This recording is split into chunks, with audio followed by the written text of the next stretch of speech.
The former French ambassador to Ghana, Madame Anne-Sophie Avé, has come out to reveal shocking details of the new strategy France is employing across the continent to change the people's perception of France and further divide the continent. The French diplomat revealed that during her time in Ghana, her strategy was to build both an online and offline community of trust around her to ingratiate herself with the Ghanaian people. This was achieved through engaging with popular Ghanaian influencers, actors, and bloggers frequently through social media and events she organized herself. She was also a regular at many local music shows, parties, food bazaars, festivals, and basically any event that included merrymaking. According to the ambassador, this strategy helped get her and France into the good books of Ghanaians, many of whom followed her on social media because they became admirers. The ambassador claims this tactic was beneficial because anytime there were social media discussions about the negative things France was doing in other African countries like Niger, Mali, and Burkina Faso, she did not need to respond because her loyal Ghanaian followers would come to the defense of France and create doubt in people's minds about the true intentions of France on the continent. In her own words, I believe that the first of the responses is positive storytelling. As soon as you succeed in making people doubt, and I think that's what I've been lucky enough to be able to do in Ghana. It's that today, when someone on my networks or in the feeds of bloggers who mention France's actions says something negative, we know that in French-speaking countries, etc., I don't even need to intervene anymore. Subscribers who, for several years, have seen me work will say, well, you can see that doesn't hold water, and will themselves respond, sometimes in their own language, by saying, what kind of nonsense are you talking? You're letting yourself be manipulated, etc., and I don't even have to answer anymore.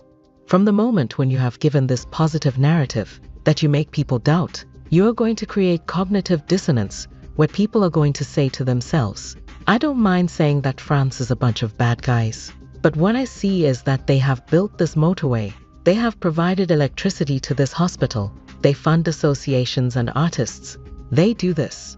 In fact, all I can see in concrete terms is that France loves us and helps us. So I'm all for this narrative that consists of saying that France is the bad guys. But that's not what I see on the ground. And that's what we have to achieve. It's really about getting people to doubt when they are told negative things, she concluded. Lorsque on leur dit des choses négatives. Madame Anne-Sophie Avé's approach during her stint as French ambassador to Ghana from September 2018 to August 2022 lends a lot of credence to her shocking revelation. This is because the French diplomat went to unbelievable lengths to endear herself to locals and appear as Ghanaian, as humanly as possible.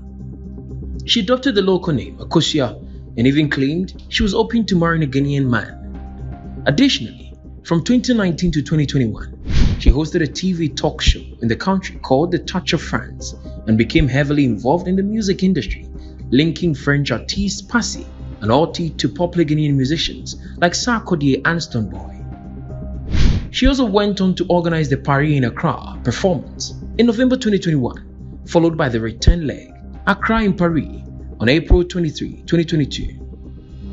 Her influence on the Ghanaian music industry was well acknowledged, and she was even lauded by the local press and on social media for her closeness to Ghanaians and positive impact on the youth.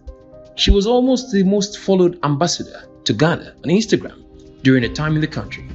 Even more worrying is the fact that Anne-Sophie was installed as a development queen in Osu in the Greater Accra region, as well as in Tayin in the Bono region under her stool name, Nana Bene III.